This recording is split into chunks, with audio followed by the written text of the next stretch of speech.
Let's take advantage of the fact that hardly anyone knows the Yobaba system right now to win a ton of games. It's a system that's super easy to use, and on top of that, it hides some amazing tricks.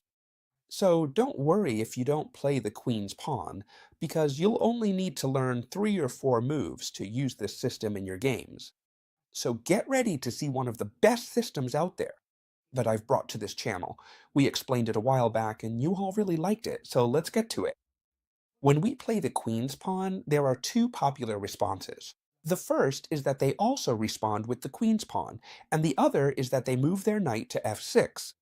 These are the 2 most popular moves against the queen's pawn. We, against all odds, are going to play knight to c3 against both. Why do I say against all odds? Because here, the most common moves are either knight to f3, c4, or maybe even e3, but knight to c3 isn't played very often. However, it's a move that lets us play this system. What are we threatening? Well, now we're supporting the e4 square, so we're threatening this strong break to take over the whole center ourselves and develop our pieces comfortably. That's why now, they should try to fight for the center with the move knight to f6. What we want to do is play knight to f4. This is the Jobama system. You just need to memorize these 3 moves, d4, knight to c3, and bishop to f4. And from here, everything falls into place. A very, very common mistake that players who don't know this system make here is playing knight to c6. And here, they've pretty much already lost the game. Yes, that's right, you heard me. Just 3 moves in and they've already lost the game. Do you see how it's like an Italian game, but on the queen side? The Italian is played with this knight on f3 and this bishop on c4, but now it's even better than the Italian for pulling off the classic Fegatello attack, except here it's way more effective than on the king side. We're attacking the c7 square with both the knight and the bishop, and at this point, there's no way to stop it. I just can't believe how many games I've already won just with this. How can they try, I say try because it's impossible, try to stop this c7 square with the knight? Well, they could try playing e5, in which case all we have to do is capture that pawn with the bishop. It's true, now they can take it with the knight, but it doesn't matter at all, because look how it continues. You're going to love it. Knight takes bishop as the only way they have. To try to get rid of one of these 2 pieces, otherwise we'll just take this pawn with check and then take the rook, right? We simply recapture this knight, threatening their knight, and we don't care where it goes. We don't care if it goes back to d7, to e4, to g4, it doesn't matter to us. For example, let's say it goes to e4. Well, we're just going to keep playing this incredible move that will give our opponents goosebumps. Queen takes d5, a queen sacrifice just for a pawn. I'm sure many of you already see why. Right now we're up 2 pawns, but even if they take our queen, we get it back very easily with the move knight takes c7.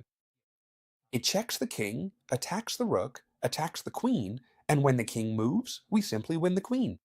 That's the only way they can stop us from getting in, and in doing so, we end up 3 pawns ahead. And on top of that, the opponent's king can no longer castle, which is an extremely strong advantage. What I like most about the system is how easy it is to win with it. Let's see, for example, what happens if instead of playing d5, they play knight to f6 first. As I said, we're going to do the same thing, knight to c3. That's our plan. What for? To threaten playing e4 and take control of the whole center, allowing us to develop both bishops in a really solid way. That would be fantastic for us, but of course, it's logical. They can and should prevent it with d5. Thank you. These 2 pieces defend against the e4 advance. Very good. How are we going to continue? Well, this system is so simple that we're just going to keep going the same way. Now then, if they play knight to c6, we've already seen that it's a huge mistake. We bring our knight to b5, and the pressure on c7 becomes impossible to defend. But still, a lot of times people know that knight to c6 is a serious mistake, right? So, for example, they play a move like e6. I see this move all the time. It's a much more correct move. What are we going to do? Well, we're going to continue. With our usual moves, e3, so we can develop our bishop, develop the knight, castle, and basically we're saying, let's see if you make the same mistake again, and if you play knight to c6, I'll do the same thing as before. Of course, the most common thing is that they won't play knight to c6, but if they do, here we go again, right? Why do I say that the most common thing is not for them to play knight to c6? Because usually in the queen's pawn opening, the c pawn is the one that moves to c5 to try to attack the center pawns of the white pieces. Those of you who have been playing the queen's gambit for a while already know that here black always plays c5. So we're going to go back to attacking in a really aggressive way. Knight to b5 is going to be our best ally in this system. While it's true that we haven't won immediately, our pressure is going to be so hard to defend against that they'll have to play super, super precisely. Because now, I'm not saying we win outright with this knight here, since the knight on b8 hasn't developed yet, it can now go to a6, which means it defends the a7 square. And we're going to play c3, and let's look at something. Right now, we're attacking this point, so the knight on a6 can't move. It's in a terrible situation. It also blocks the A pawn, which wants to kick out this knight, so this is kind of like a London system, right? A London system, but with a knight that's 1,000 times better. This knight on b5 is attacking this square, constant pressure, the bishop can't be developed, so we've got our opponent cornered, and as if that weren't enough, this knight can't be kicked out. What's the only way they have to get rid of this knight? Bishop to d7, threatening it. It's that simple. What are we going to do? Well, we're simply going to play a 4, an incredibly strong move. It's true, they can take out our knight. If they don't, then we'll be able to keep up the pressure for the whole game, because that's the only way they have to relieve it. And when they capture, we'll recapture with the bishop. We get a check. As you can see, blocking with the queen would be a huge mistake, just like moving the king. The only reasonable move is to block with the knight, but even here it seems like black isn't doing that badly, right? But yes, they're actually in really bad shape. We're going to play knight to f8. The difference between white and black is that white has an attacking plan and can move their pieces wherever they want with ease, while black can't move at all. The knight is pinned, and this knight is in a really bad spot, that's for sure. If I ask you what the most common move in this position is, I'm sure a lot of you are thinking the same thing. Knight to c7. This knight is in terrible shape, but it moves to a good square and also attacks the bishop on b5. This might seem like a really good move, and in fact, it's the most commonly played move in this position, but here we can actually win immediately. We just need to play bishop takes c7, and we win this knight in the exchange. And now, after they recapture with the queen, we simply go in with knight to e5, a spectacular bombshell, and now the knight on d7 can't be defended, it's pinned, and even though it's protected by the queen, that's not enough. No matter what they do, even if they bring the rook over, which would be the best move in the position, we're going to win material here. At the very least, we're going to win the exchange with bishop takes d7, though knight takes d7 also works. They have to recapture with the rook, and then we simply continue with knight takes d7. Queen takes d7, and we've reached a position where we're up the exchange. What does that mean? It means we have a rook in exchange for a minor piece, either a bishop or a knight. From here on out, the game is extremely comfortable for us. I have to warn you about one thing. There's only one way to stop our attack in the Jovava system, and you already know what it is. Our attack is based on coordinating our bishop and our knight so that both of them are aiming together at the c7 square, creating serious problems for our opponent, as we've just seen. There's only one way to stop it. But don't worry, because I'm going to show you how to play if they go a6, which is the only way to prevent our knight from landing on b5. But friends, you really don't need to worry about any of this, because we're going to keep playing in a completely normal and effective way. We're going to play e3. It's very simple, don't worry. It's suitable for everyone, even for elite players. There are elite players who use the system, and more are doing so. E3. Alright, here they can continue with many different nodes. The most logical move would probably be e6 to develop their bishop and play c5. That would be the most logical thing to do. As for us, we would continue with knight to f3. Maybe here, if you have more than 2300 elo, let's say 2200, 2300, I'll tell you that the most precise move is a3, alright? But for the rest of us mortals who have 2100, 2000, or even much less, like 1500, The best move is undoubtedly knight to f3, which is the one that gives us the most opportunities. The most common moves are bishop to e7, bishop to d6, and c5. If they play bishop to d6, there's something very important you need to know. Whenever you face these two bishops, you shouldn't worry about doubling your pawns. We can simply play bishop to d3, and if they capture you, now these two pawns are building the perfect square for our knight, and whenever they trade it for another knight, we'll place this pawn here and have an incredible position. So you should never worry if they played bishop to d6. You can just leave this bishop here and develop your other pieces. Simple, right? If they played bishop to d7, it's a pretty slow move, because at some point they're going to have to play c5, and that way they'll lose a tempo. So if they play bishop to e7, it's going to be the same as if they play c5, but with an extra tempo for you. Perfect. So let's see what happens if they play c5, which is what we're going to see in most games, because it's the only move that gives black a bit of counterplay. We would love to have this bishop on d3, but we can't. This is a typical detail of the London systems, the Cole system, because our bishop on d3, which would be great, can't be placed there now because they would play c4, right? And they'd force us to retreat. So, well, don't worry, because we're going to use a little trick to be able to develop the bishop to d3. It's as simple as this. First, we capture the pawn that can advance, and now we play the bishop to d3. It's that simple, right? Super simple. All right, so what have we achieved with this position? Well, for now, we have 4 pieces developed. Our opponent only has 2. We're going to castle on the next move, and we have a super comfortable game. Our opponent hasn't fallen for any tricks. They could keep developing normally, but even if they haven't fallen for any tricks, I'm going to show you what the plan is. For those games where there aren't any tricks, because our plan is simply, after castling, and once we've castled and developed all our pieces, to try to break with knight 4. This is going to be a key move. The idea is that if they capture, we are going to recapture with the knight. Let me show you. We recapture with the knight, and we have a really good position. Now we're threatening knight takes knight, queen takes, and pay attention to what we're threatening. For example, if we threaten the bishop and it moves, knight takes knight. Pretty much wins the game, because after queen takes, we trap our opponent's queen. This queen can't go anywhere. And I assure you, I've run into this situation many times. Therefore, here, if they capture this pawn, you recapture with the knight.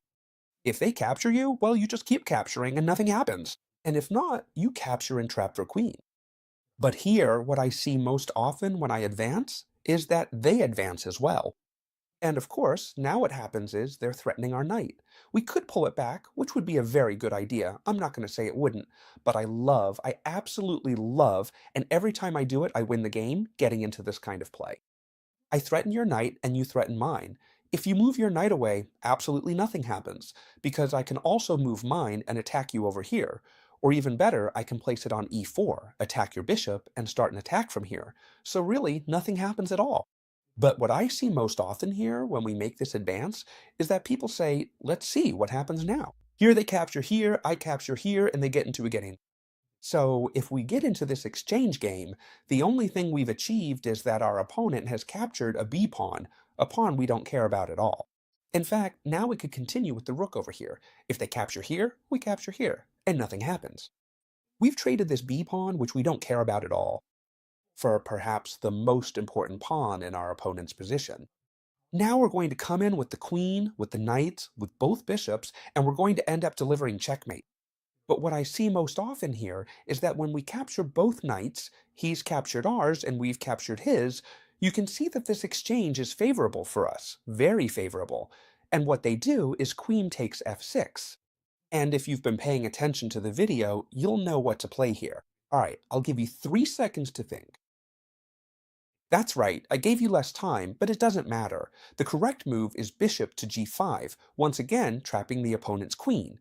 As you can see, this queen can't go anywhere now. We've managed to trap it, thanks to the power of our 2 bishops. That's why it's so important to develop your pieces, as I mentioned, the bishop to d3. And since I want you to know how to play no matter what they do, I should explain what happens. What I just mentioned, when you break with e4, if they capture this pawn, because I see this happen so many times. It's not a good idea, but I see it happen. So, as I was saying, you capture with the knight so that we're threatening knight takes, queen takes, and bishop to g5, winning the game. So people think, well, I'll just trade the knight, and now I'll trade the queen.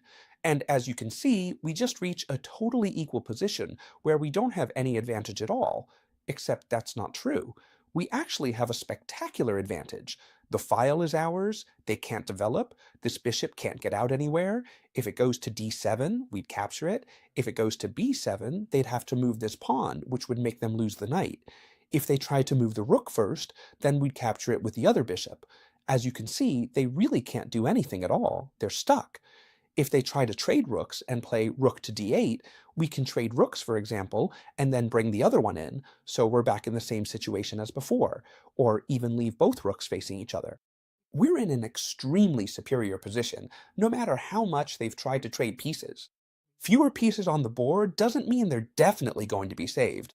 I almost forgot about a super important line, and it's one of my favorites.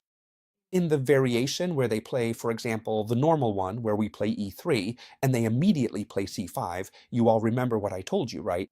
We're in a jump with the knight to b5 directly. Why?